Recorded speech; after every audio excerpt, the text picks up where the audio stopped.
Tips menghindari phishing. Pertama, waspada ketika menerima email atau pesan mencurigakan. Kedua, jangan mudah percaya. Ketiga, gunakan Next Generation Firewall. Dengan menggunakan Next Generation Firewall akan menyaring URL Anda yang tidak dikenal agar Anda dapat terhindar dari kasus phishing. Assalamualaikum guys, perkenalkan nama saya Untung Kristiadi. Saya dari semester 4 reguler B. Saya akan menjelaskan kedua, yaitu identitas. Identitas itu merupakan pencurian identitas yang dilakukan untuk melakukan tindak kejahatan. Jadi umumnya dalam konteks cybercrime ini, pelaku akan meretas atau mengakses data untuk mendapatkan informasi pribadi pengguna maupun website atau aplikasi.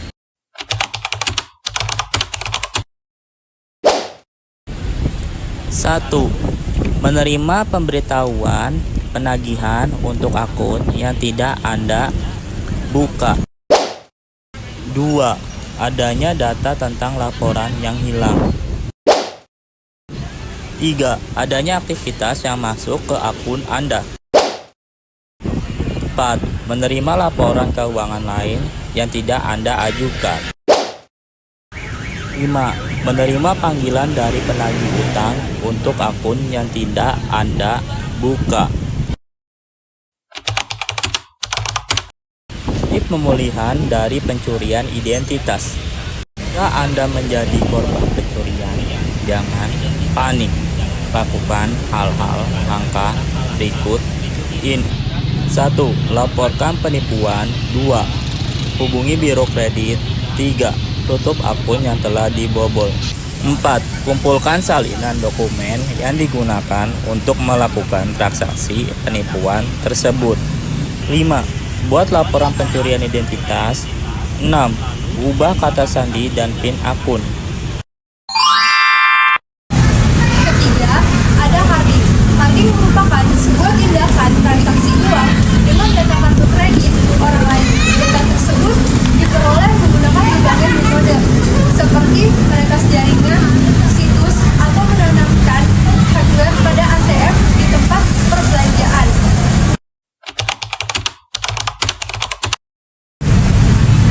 Tips melindungi diri yaitu pertama, memastikan situs belanja aman. Yang kedua, menghindari berbagai informasi kartu kredit. Yang ketiga, menggunakan autentikasi 2 faktor dan notifikasi transaksi. Yang keempat, yaitu menghindari wifi publik atau melakukan transaksi. Yang keempat, ada cyber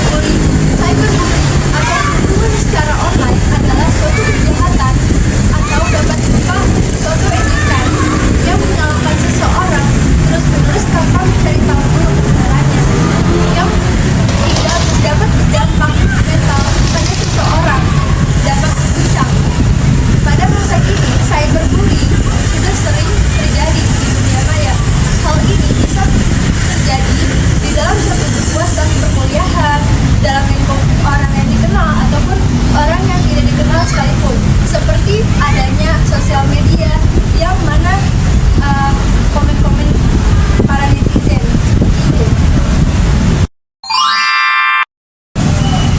5. Hacking merupakan tindakan mengakses sistem perangkat suatu paksa untuk memperoleh suatu keuntungan. Ada beberapa hacking yang dilakukan dengan tujuan baik. Namun, banyak pelaku kejahatan yang menggunakan metode ini untuk merugikan orang lain. Umumnya, pelaku melakukan hal ini untuk merusak suatu sistem, mencuri data pribadi seseorang, dan hingga mengekspos sejumlah informasi privat dan penting. 6. Cyber extortion merupakan pemerasan online yang dilakukan dengan mengancam seseorang menggunakan data penting pada perangkatnya. Biasanya, hal ini dilakukan dengan ransomware, yaitu malware yang membuat perangkat tidak dapat diakses hingga pemiliknya membayar sejumlah uang sesuai permintaan pelaku tersebut.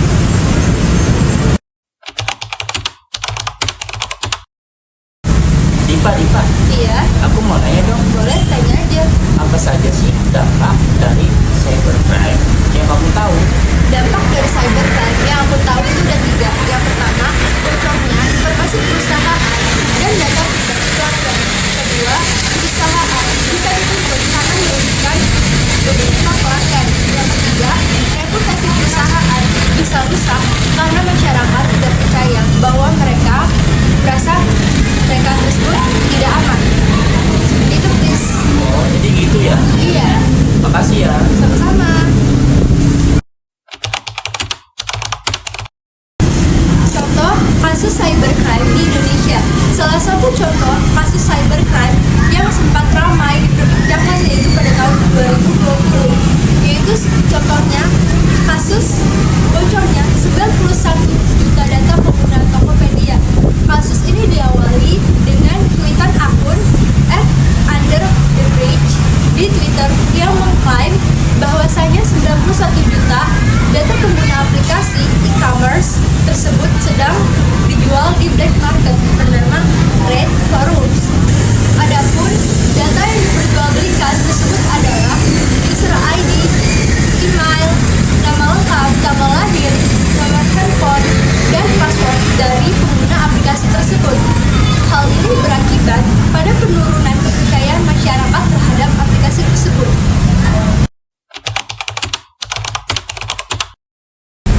Bagaimana cara mengatasi dan menghindari cybercrime? Untuk mengatasi dan menghindari cybercrime, ada beberapa cara yang bisa dilakukan masyarakat. Adapun cara mengatasi dan menghindari cybercrime adalah sebagai berikut. 1. Jangan sembarangan memencet tautan. 2.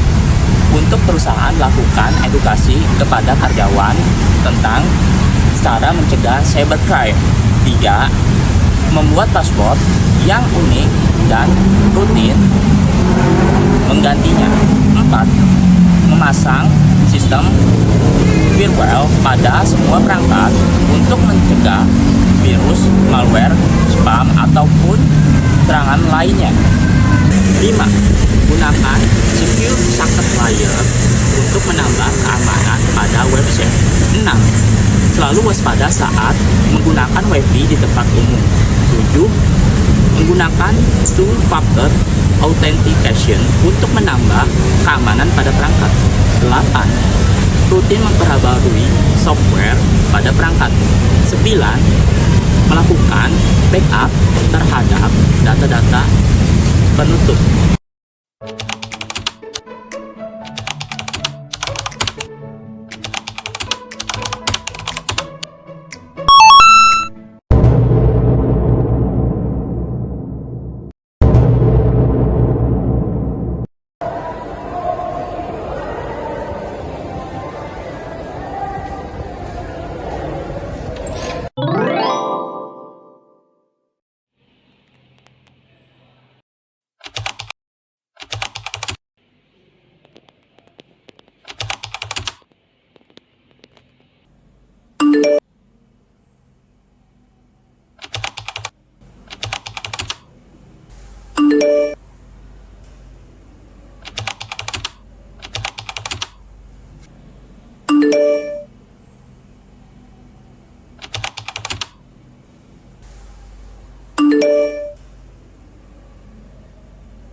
Gue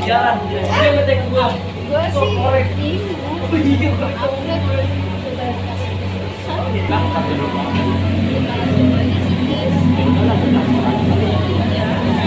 nanti udah tapi jadinya susah. Lu baik banget sih. Gue cek dia kasihan. Gimana sih bisa sebanyak ini sudah dulu info dong. Oh, serius? Udah lama? Emang apa aplikasinya? Diajarin dong. Gampang gak sih? Jadi pengen deh. Jadi nanti gue aja dulu ya.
Gini kan enak kalau misalnya ngajuinnya cepat, tinggal nungguin cair 20 juta terus gue bisa beli kasih ada deh.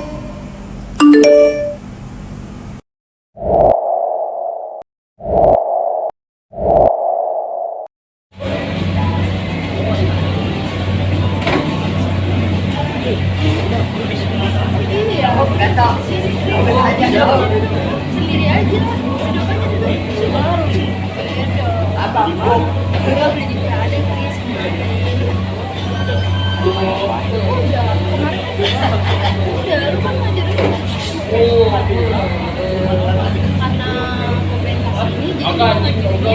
kita Chris. Ya gimana, gue lagi pengen, ini cuma ada 2 di dunia ini. Gampang Chris, lu yang belajar.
Dipa, ini gimana? Lu tidur ya? Lu kesebar foto lu? Lu gimana? Kalau di Indonesia nggak tahu, kalau di orang lain gimana nih? Chris, sabar dong. Kalau galak banget sih. Ya ilah, itu mah paling cuma kalau doang. Kan lu emang gue tautin ke nomor darurat gue. Maaf ya, itu juga gue bayar, Chris. Emang sebelahnya? Gue usah marah-marah dong, Chris. Gak jelas banget, meninggalkan pindah. Sebenarnya, bersih banget ya.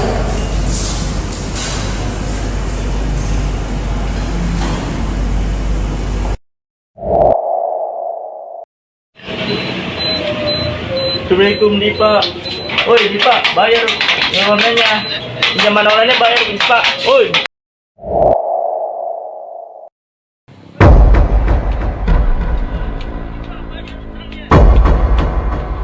Oi Dipa, bayar utangnya Dipa.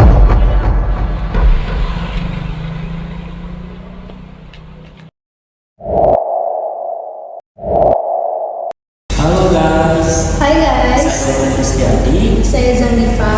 Kami ingin menginformasikan bahwa video tersebut yang kami bikin itu untuk mengasih saran informasi kepada kalian bahwa pinjaman online itu tidak baik dan tidak bisa diselesaikan dalam masalah apapun. Jadi jangan coba-coba menggunakan pinjaman online ya guys. Ya guys, karena pinjaman online itu bisa nyebabin dua resiko untuk kalian. Dari resiko terbesar ataupun resiko terkecil untuk kalian. Resiko terkecil itu yang mungkin dari teman terdekat atau keluarga terdekat kalian yang kontaknya kalian save bisa diteror terus-terusan buat kayak kalian membayar utang kalian dipinjol. Terus untuk resiko terbesarnya mungkin akan menyebabkan kematian guys. Jadi jangan coba-coba ya guys yang di luar sana. Makasih. Makasih semua. Dah.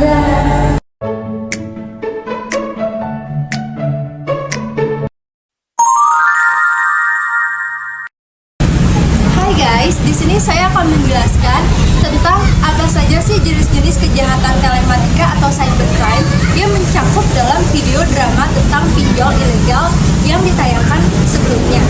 Yaitu yang pertama ada jenis phishing, yang kedua ada jenis identity theft atau pencurian data pribadi, yang ketiga ada extortion yaitu pemerasan, yang keempat ada hacking, peretasan, dan yang kelima adanya tindakan cyberbullying.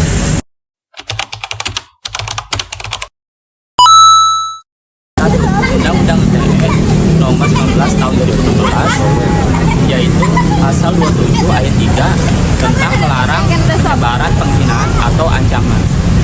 Pasal 32 larangan pencurian data elektronik.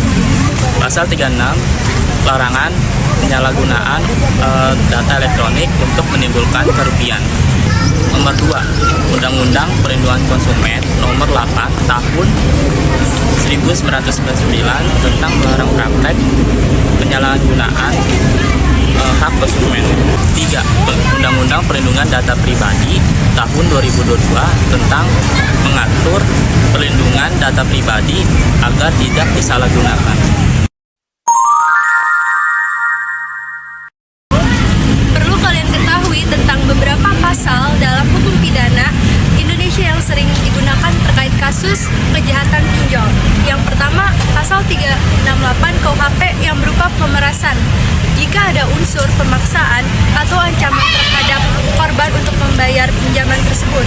Yang kedua, yaitu pasal 369 KUHP yang berupa ancaman dengan maksud memeras, yang mana jika pelaku menggunakan ancaman untuk memperoleh keuntungan secara tidak sah dari korban tersebut. Yang ketiga, pasal 378 KUHP yang berupa penipuan, yang mana jika pelaku memberikan informasi palsu atau menyesatkan untuk mendapatkan uang atau mungkin keuntungan dari si korban tersebut. Yang keempat, pasal 27 ayat 3 dan pasal 29 UU ITE, yaitu pasal 27 ayat 3 digunakan untuk kasus pencemaran nama baik jika data pribadi korban disebarluaskan. Lalu yang kedua, pasal 29 digunakan jika ada ancaman kekerasan melalui media elektronik. Lalu yang kelima, itu ada pasal 32 ayat 1 UU ITE mengenai pelanggaran data pribadi, yang mana jika pelaku menyalahgunakan atau menyebarluaskan data pribadi korban tersebut tanpa izin. Cara menghindari pinjol ilegal dalam cuplikan video tersebut. 1. Gunakan pinjol resmi dan pastikan aplikasi terdaftar OJK. 2. Hati-hati memberikan akses data dan jangan izinkan aplikasi mengakses kontak atau galeri tanpa alasan jelas. 3. Periksa ulasan aplikasi di Play Store atau App Store. 4. Laporkan pinjaman online ilegal apabila menjadi korban. Laporkan ke pihak berwenang seperti OJK atau polisi.